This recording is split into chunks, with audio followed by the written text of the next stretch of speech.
Hello students, I am Isha Chaudhary and I am working as an assistant professor in Chaudhary Bansilal Government College for Women Tosham. आज हम discuss करेंगे income tax में income from house property. जैसा कि आप सब जानते हैं कि इनकम टैक्स में 5 हेड्स होते हैं, जिसमें आपके पास सबसे पहला हेड आता है income from salaries, second head आता है income from house property,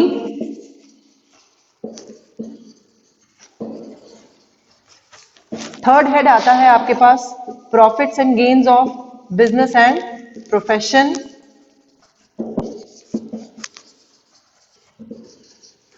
fourth head आता है आपके पास capital gains and last one is income from other sources. आज हम डिस्कस करेंगे इनकम फ्रॉम हाउस प्रॉपर्टी, जिसमें आपने ये देखना है कि जब एक पर्सन के पास कोई हाउस प्रॉपर्टी होती है, वो उस प्रॉपर्टी को रेंट पर चढ़ाता है, तो उससे मिलने वाली रेंटल इनकम उसकी इनकम फ्रॉम हाउस प्रॉपर्टी में इंक्लूड होती है। तो इस चैप्टर में क्या क्या प्रोविजंस हैं, किन किन चीजों को हाउस प्रॉपर्टी में इंक्लूड किया जाता है, किन किन चीजों को हाउस प्रॉपर्टी में इंक्लूड नहीं किया जाता है, प्रोविजंस क्या है, कैलकुलेशन कैसे होती है इसकी इनकम की, वो सब हम इस चैप्टर में डिस्कस करेंगे। तो first of all we will discuss about क्या क्या इसमें इंक्लूड होता है। तो सबसे पहले हम देखेंगे कि क्या क्या इसमें इंक्लूड होता है। बिल्डिंग्स और लैंड अपॉर्टमेंट देयरटो। अब अपॉर्टमेंट देयरटो का मतलब क्या है? अपॉर्टमेंट मतलब कि जो बिल्डिंग आपने एक लैंड पर क्रिएट की है वो तो हाउस प्रॉपर्टी में आएगी ही आएगी, साथ साथ उस बिल्डिंग के जो भी लैंड एक्वायर आपने कर रखी है for kitchen, playground, courtyard, parking space है अगर कोई आपका, या कोई ग्राउंड है, तो इस तरह की चीजें भी आपकी हाउस प्रॉपर्टी में शामिल होंगी। मतलब इस तरह की बिल्डिंग्स या उसके आसपास का जो लैंड आपने रेंट पर दिया हुआ है, उसके थ्रू आपको मिलने वाला रेंट जो होगा वो आपके हाउस प्रॉपर्टी की इनकम में शामिल किया जाएगा। बट यहाँ पर आपके कुछ एक्सेप्शंस हैं कि कुछ बिल्डिंग्स ऐसी भी होती हैं जो आपकी हाउस प्रॉपर्टी की इनकम में शामिल नहीं होती। सबसे पहली ऐसी कौन सी है? Staff quarters. हम एक जनरल फॉर्म में ले रहे हैं इसको। तो स्टाफ क्वार्टर्स अगर किसी पर्सन ने बना रखे हैं और उनको लेट आउट किया है, तो ऐसी इनकम आपकी बिल्डिंग की हाउस प्रॉपर्टी में शामिल नहीं की जाएगी, स्टाफ क्वार्टर्स की इनकम। दूसरा आता है अगर आपने कोई बैंक, पोस्ट ऑफिस या पुलिस स्टेशन, इस तरह की चीजों के लिए अगर आपने अपनी कोई लैंड रेंट पर दी है, तो उससे मिलने वाला किराया भी आपका हाउस प्रॉपर्टी में शामिल नहीं होगा। तो सिर्फ आपको ये देखना है कि कौन कौन सी बिल्डिंग की आइटम्स हाउस प्रॉपर्टी में इंक्लूड की जाएंगी और कौन कौन सी बिल्डिंग की आइटम्स हाउस प्रॉपर्टी की इनकम में इंक्लूड नहीं की जाएंगी। इसी कंटेक्स्ट में एक और आती है आपकी paying guest. Paying guest accommodation. अगर आपने अपने घर पर कोई पेइंग गेस्ट रखा हुआ है, तो वो पेइंग गेस्ट भी आपको कुछ पे करेगा रेंट, लेकिन वो रेंट आपका हाउस प्रॉपर्टी की इनकम में शामिल नहीं किया जाएगा, क्योंकि वो आपको प्रॉपर्टी के अलावा और बहुत सारी चीजों का रेंट पे कर रहा है। पेइंग गेस्ट का मतलब होता है कि वो जो प्रॉपर्टी है, प्रॉपर्टी को तो यूज कर ही रहा है, साथ साथ उसमें जो फर्निशिंग है उसको भी यूज कर रहा है, खाना भी आपके साथ खा रहा है, तो वो अपार्ट फ्रॉम बिल्डिंग बहुत सारी चीजों की पेमेंट करता है। इसलिए ये पेइंग गेस्ट भी आपकी हाउस प्रॉपर्टी की इनकम में शामिल नहीं होगा। Next we will discuss about the conditions of ownership, कि एक असेसी हाउस प्रॉपर्टी की इनकम में अपनी इनकम को कब इंक्लूड कर सकता है? जब वो उसका ऑनर हो। He should be the owner of that house property. अगर वो उस हाउस प्रॉपर्टी का ऑनर है, तो वो उसकी इनकम को अपनी हाउस प्रॉपर्टी की इनकम में इंक्लूड कर सकता है। अब ऑनर कैसे होगा? कि उस पर्सन के नाम में वो प्रॉपर्टी रजिस्टर्ड होनी चाहिए। अगर वो मॉर्गेज कराई हुई है प्रॉपर्टी, तो वो मॉर्गेजर हो, मॉर्गेजी ना हो, इसका भी आपको ध्यान रखना है। अदरवाइज एक बेसिक रूल ये है कि the assessee should be the owner of the house property. और सेकेंड पॉइंट यहां पर ये है कि it is not used for assessee's business और profession. It is not used for assessee's business और प्रोफेशन, कि उसके बिजनेस और प्रोफेशन के लिए वो यूज नहीं होनी चाहिए, क्योंकि अगर वो बिजनेस के लिए यूज करेगा तो वो बिजनेस हेड में चली जाएगी, और आपको चाहिए हाउस प्रॉपर्टी की इनकम, तो हाउस प्रॉपर्टी की इनकम में वो इंक्लूड नहीं हो सकती। तो इस तरीके से आप ये देख सकते हैं कि इसमें आपने कौन कौन सी बिल्डिंग्स और लैंड को इंक्लूड करना है और किस तरह से इसकी ऑनरशिप का भी ध्यान रखना है। अब कुछ पॉइंट्स यहाँ इस चीज के आते हैं कि कुछ इनकम्स ऐसी हैं जो हाउस प्रॉपर्टी से रिलेटेड हैं लेकिन फिर भी वो एग्जम्प्टेड होती हैं। तो यहाँ पर आपकी जो फुली एग्जम्प्टेड इनकम्स आती हैं उसमें सबसे पहला आता है आपका फार्म हाउस। उसमें आपका सबसे पहला आता है फार्म हाउस। ये आई थिंक आपने एग्रीकल्चरल इनकम में रीड आउट कर लिया होगा। तो फार्म हाउस की जो इनकम है जो एग्रीकल्चरल इनकम से रिलेट करता है उसकी इनकम भी आपकी एग्जम्प्ट होती है, क्योंकि वो बिल्डिंग है लेकिन फिर भी उसकी इनकम एग्जम्प्ट है। और इस तरह के जो हमारे राजा महाराजा हुआ करते थे उनके जो अगर पैलेसेस अगर रिमेनिंग है तो उनके किसी भी एक पैलेस की value annual value of one palace, किसी भी राजा या महाराजा के अगर पैलेसेस हैं तो उसमें से एक पैलेस की वैल्यू आपकी एग्जम्प्ट हो सकती है, ये भी आप देख सकते हैं। और कुछ इंस्टीट्यूशंस ऐसे हैं जो अगर प्रॉपर्टी उनकी ऑनरशिप में है तो भी वो प्रॉपर्टी कैसी हो जाती है, हाउस प्रॉपर्टी की इनकम में शामिल नहीं की जाती है, वहां से आप एग्जम्प्टेड उसको मान सकते हो। तो वो कौन कौन सी अथॉरिटीज हैं? Local authority, scientific research association, charitable trust है, कोई पॉलिटिकल पार्टी हो, कोई ट्रेड यूनियन हो, कि अगर कोई प्रॉपर्टी इनकी ऑनरशिप में है तो उससे मिलने वाली इनकम हाउस प्रॉपर्टी की इनकम में एग्जम्प्टेड मानी जाती है, वो इसमें इंक्लूड नहीं की जाएगी। और हम इसमें ले सकते हैं जैसे अभी हमने पीछे डिस्कस किया था कि अगर असेसी बिजनेस और प्रोफेशन के लिए यूज करता है तो उसकी इनकम को हम हाउस प्रॉपर्टी की इनकम में शामिल नहीं करेंगे। तो बिजनेस और प्रोफेशन वाली में आपका क्या होगा, वो शामिल नहीं होगा, क्योंकि वो बिजनेस हेड की इनकम मान ली जाएगी, वो हाउस प्रॉपर्टी में इंक्लूड नहीं की जा सकती। And income from self occupied house, तो सेल्फ ऑक्यूपाइड हाउस की भी इनकम क्या होती है, एग्जम्प्ट मानी जाती है। और सेल्फ ऑक्यूपाइड हाउस होता क्या है? सेल्फ ऑक्यूपाइड हाउस मतलब कि वो किराए पर नहीं चढ़ाया जा रहा है, वो सिर्फ असेसी अपने रहने के लिए उसको यूज कर रहा है। तो इस तरह की हाउस प्रॉपर्टीज की इनकम आपकी एग्जम्प्टेड मानी जाती है, तो भी हम उसको इंक्लूड कर सकते हैं। नेक्स्ट हमारे पास आता है हाउस प्रॉपर्टी की कैलकुलेशंस। तो हाउस प्रॉपर्टी की कैलकुलेशंस करने के लिए, इनकम निकालने के लिए आपके पास क्या मेथड है वो आपको देखना है, जिसमें सबसे पहले आपको क्या कैलकुलेट करना होता है, ग्रॉस एनुअल वैल्यू। एक बेसिक जो इसका मेथड है ग्रॉस एनुअल वैल्यू, इसमें से हम क्या लेस करते हैं, म्युनिसिपल टैक्सेस, इनके प्रोविजंस हम अभी डिस्कस करेंगे। First we'll see the process of calculating income of house property. Gross annual value में से जब आप म्युनिसिपल टैक्सेस लेस कर लेते हो तो आपके पास क्या निकल के आता है, annual value of the house. ये बेसिक चीजें हैं। इसके बाद इसमें से एक डिडक्शन जाती है, स्टैंडर्ड डिडक्शन। जैसे सैलरी में स्टैंडर्ड डिडक्शन था, स्टैंडर्ड डिडक्शन क्या होता है कि जो कंपल्सरीली आपको डिडक्ट करना होता है, इफ अगर आपकी हाउस प्रॉपर्टी की एनुअल वैल्यू है तो आपको स्टैंडर्ड डिडक्शन लेस करना ही पड़ेगा, which is 1/3 of annual value. Standard deduction आप लेस करोगे। इसके बाद सिर्फ एक मेन डिडक्शन इस हाउस प्रॉपर्टी की कौन सी है, इंटरेस्ट ऑन लोन। जो भी हम मकान बनाने के लिए, परचेज करने के लिए, कंस्ट्रक्शन करने के लिए, रिपेयरिंग के लिए, किसी भी तरीके का मकान का अगर आपने लोन लिया है तो उसका ब्याज भी आप यहां से लेस करते हो। इसके भी प्रोविजंस हैं जो अब हम ही डिस्कस करेंगे। तो यहां आपकी निकल के आती है इनकम फ्रॉम हाउस प्रॉपर्टी।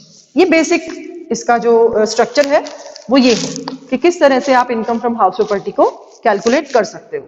तो अब सबसे पहले हम डिस्कस करेंगे how to calculate gross annual value, कि सबसे पहले ग्रॉस एनुअल वैल्यू किस तरह से निकाली जा सकती है। तो ग्रॉस एनुअल वैल्यू किस तरह से निकल सकती है, इसके लिए आपको ये देखना पड़ेगा कि एक हाउस प्रॉपर्टी में या इनकम टैक्स में कह लें, एक एक्ट होता है रेंट कंट्रोल एक्ट। एक एक्ट आता है रेंट कंट्रोल एक्ट। तो अगर house property rent control act में कवर्ड है तो क्या प्रोविजंस होंगे, and if it is not covered तो क्या प्रोविजंस होंगे। दोनों केसेस में प्रोविजंस आपके अलग अलग हैं। तो अगर आप फर्स्टली हम देखेंगे कि अगर हाउस प्रॉपर्टी आपकी रेंट कंट्रोल एक्ट में कवर्ड नहीं है।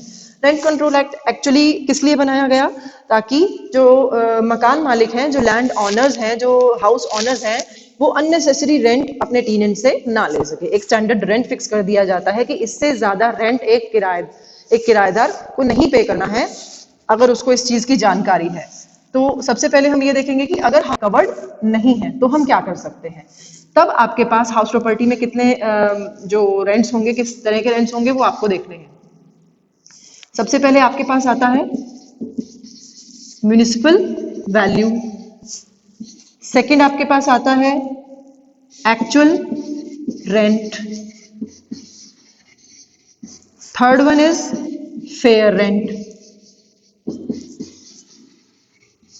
तो अगर आपका हाउस रेंट कंट्रोल एक्ट में कवर्ड नहीं है तो आपको तीन तरह के रेंट्स मिल सकते हैं, municipal value, actual rent and fair rent. Municipal value वो वैल्यू है जो एक हाउस की म्युनिसिपल रिकॉर्ड्स में रजिस्टर्ड होती है। जब मकान को आपने रजिस्टर्ड कराया म्युनिसिपल रिकॉर्ड्स में, उस वक्त जो वैल्यू डिसाइड हुई वो म्युनिसिपल वैल्यू है। एक्चुअल रेंट जिस रेंट पर आपने अपने मकान को किराए पर चढ़ाया हुआ है, जो एक्चुअली किराया आप अपने टेनेंट से वसूल करते हैं, that is actual rent. And fair rent is market value of a similar house like your house, कि आपके मकान के जैसा सिमिलर हाउस मार्केट में कितना रेंट वसूल रहा है, उस टाइप के रेंट को आप क्या बोलते हैं, फेयर रेंट। तो अगर आपका हाउस कवर्ड नहीं है तो तीन तरह के रेंट आपको अवेलेबल होंगे, उसमें आपको क्या निकालनी है, जीएवी। अब जीएवी के स्टेप्स आप क्या देखेंगे, जीएवी कैलकुलेट करने के ऑफ नॉट कवर्ड। तो जीएवी कैलकुलेट करने के आपके स्टेप्स कौन से होंगे। फर्स्ट स्टेप में आपको क्या देखना है, कंपेयर करना है। You have to compare municipal value, short form लिख रहे हैं हम यहाँ म्युनिसिपल वैल्यू की, एंड फेयर रेंट। दोनों को आपको कंपेयर करना है, म्युनिसिपल वैल्यू और fair rent, whichever is higher. दोनों में से कौन सा आपका हायर है वो आपको कंपेयर करना है, और जो आपकी यहां से फिगर आएगी that will be your expected rent. उसको हम क्या नाम दे देंगे, एक्सपेक्टेड रेंट का नाम दे देंगे। एंड सेकेंड स्टेप जो होगा वो क्या होगा कि we have to compare again. आपको फिर से कंपेयर करना है, किसको कंपेयर करोगे, एक्सपेक्टेड रेंट और एक्चुअल रेंट को कंपेयर करेंगे, विच एवर इज अगेन आपको ये देखना है विच एवर इज हायर। अब यहां से जो हायर होगा वो आपकी क्या बन जाएगी, ग्रॉस एनुअल वैल्यू। बिल्कुल सिंपल स्टेप्स हैं। आपको तीन तरह के रेंट्स दिए होंगे, municipal value, actual rent and fair rent. सबसे पहले आपको कंपेयर करना है म्युनिसिपल वैल्यू और फेयर रेंट को, विच एवर इज हायर। जो हायर होगा वो आपका एक्सपेक्टेड रेंट होगा। एंड सेकंड स्टेप में आपको एक्सपेक्टेड रेंट और एक्चुअल रेंट को कंपेयर करना है। इनमें से जो ज्यादा होगा वो आपकी ग्रॉस एनुअल वैल्यू बन जाएगी। तो I hope it is clear कि जब एक हाउस रेंट कंट्रोल एक्ट में कवर्ड नहीं होता है तो हम किस तरह से उसकी ग्रॉस एनुअल वैल्यू को कैलकुलेट करते हैं।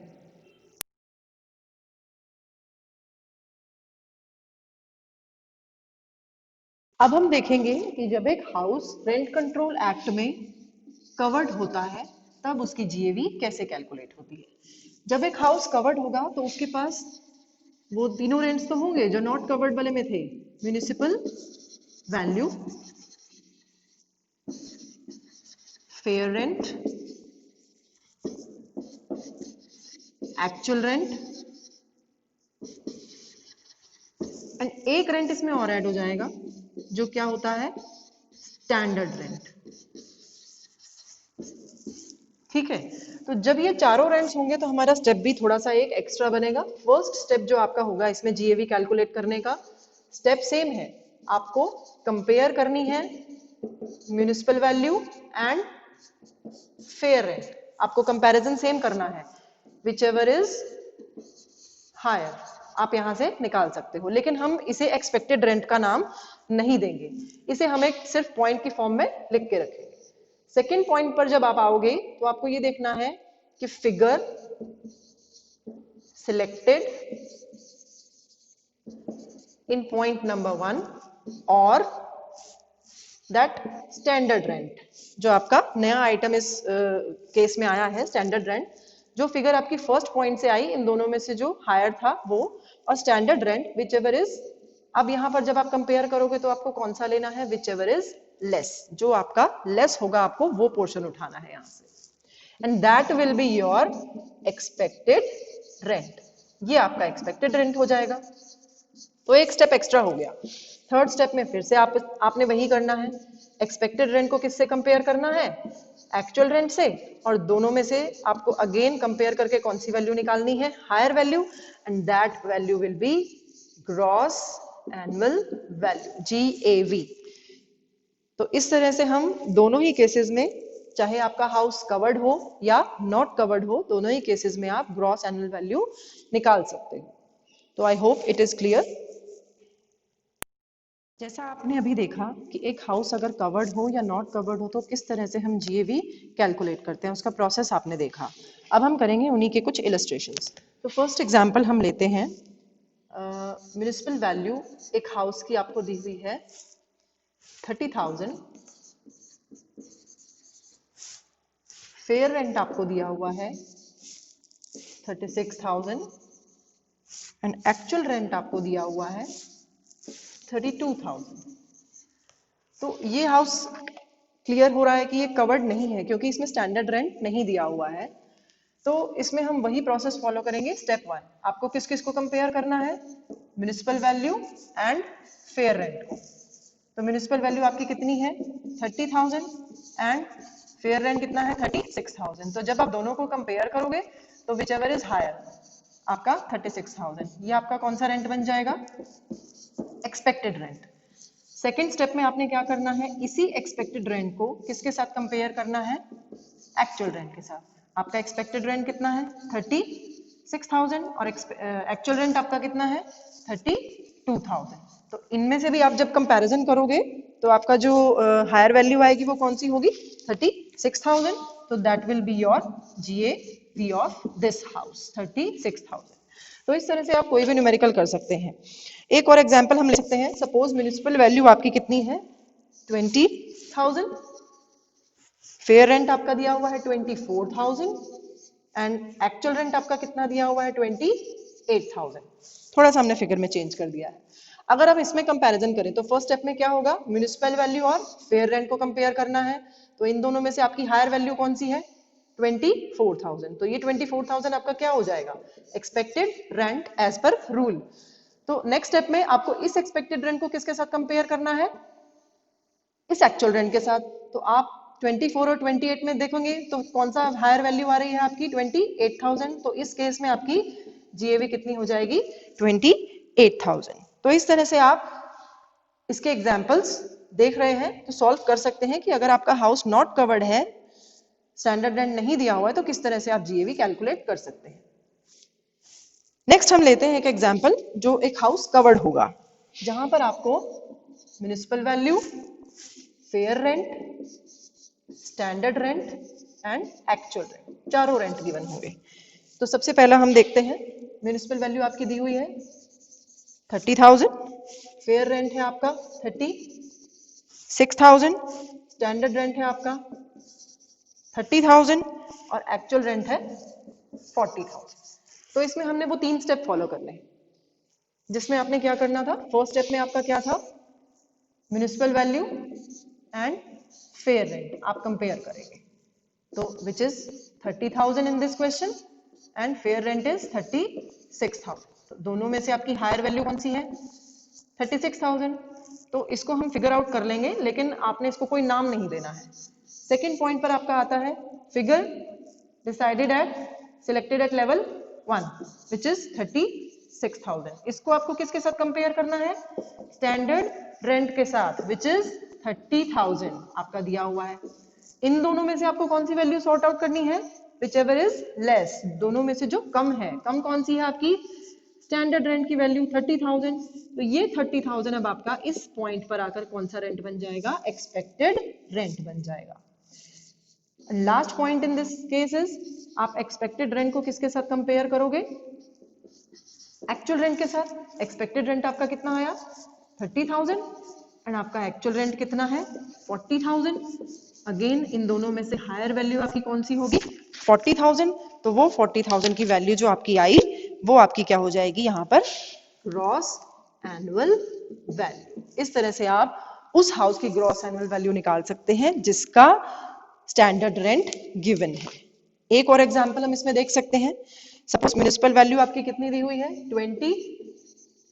6,000, फेयर रेंट आपका दिया हुआ है 28,000, स्टैंडर्ड रेंट आपका दिया हुआ है 35,000 एंड एक्चुअल रेंट आपका दिया हुआ है 30,000। तो इसमें भी आप वही स्टेप करेंगे, सबसे पहले म्युनिसिपल वैल्यू और फेयर रेंट को कंपेयर करना है, विच एवर इज हायर।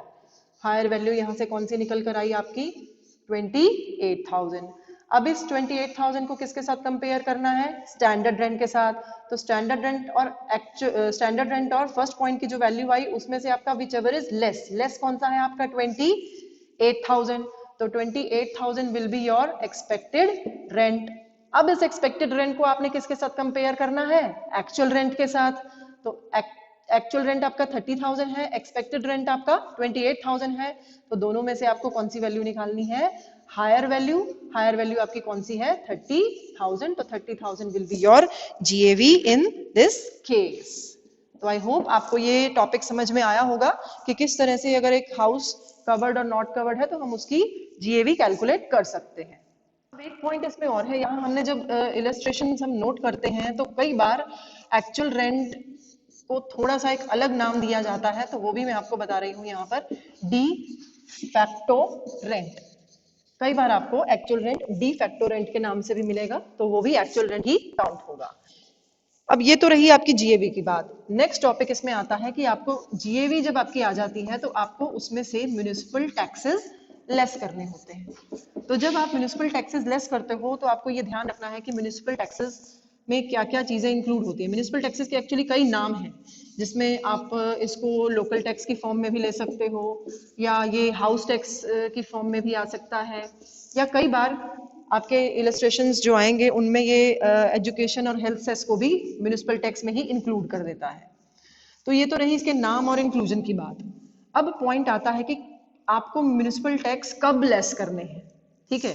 और म्युनिसिपल टैक्स को लेस करने का बेसिस क्या है, municipal taxes are always deducted on paid basis. Municipal taxes हमेशा पेड बेसिस पर लेस होते हैं, are deductible on paid basis.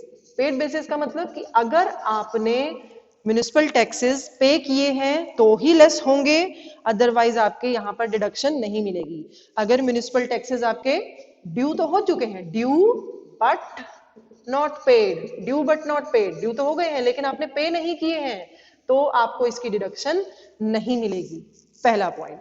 दूसरा पॉइंट यहाँ पर यह है कि अगर आपने म्युनिसिपल टैक्सेस पिछले किसी साल के पे कर दिए या आगे आने वाले साल के एडवांस में पे कर दिए तो भी आपको उसकी डिडक्शन मिलेगी, क्योंकि इनका बेसिस कौन सा है, पेड बेसिस। अगर आपने पेमेंट कर दिया, जितना पेमेंट कर दिया म्युनिसिपल टैक्सेस का उतना आपका डिडक्टिबल होगा, उसके अलावा आपका ड्यू बेसिस पर कोई भी डिडक्शन आपको म्युनिसिपल टैक्सेस की नहीं मिलेगी।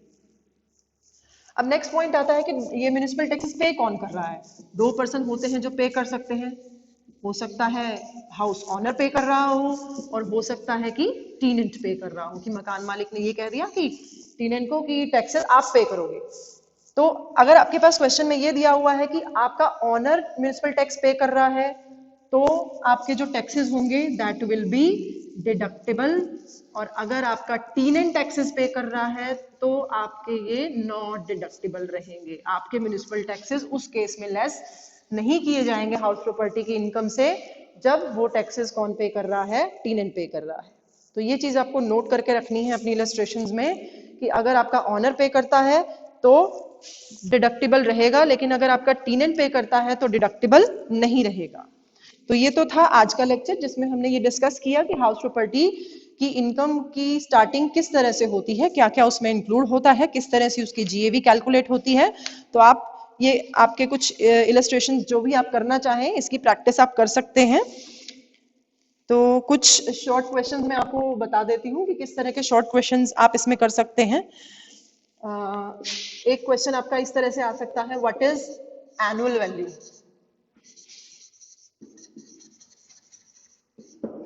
या फिर व्हाट आर द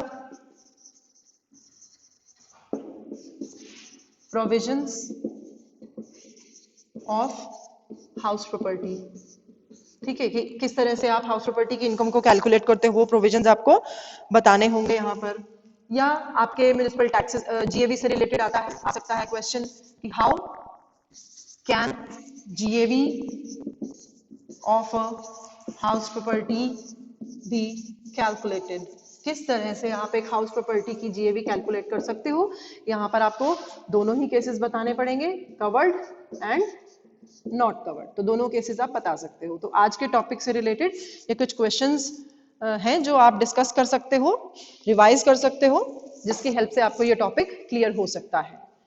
तो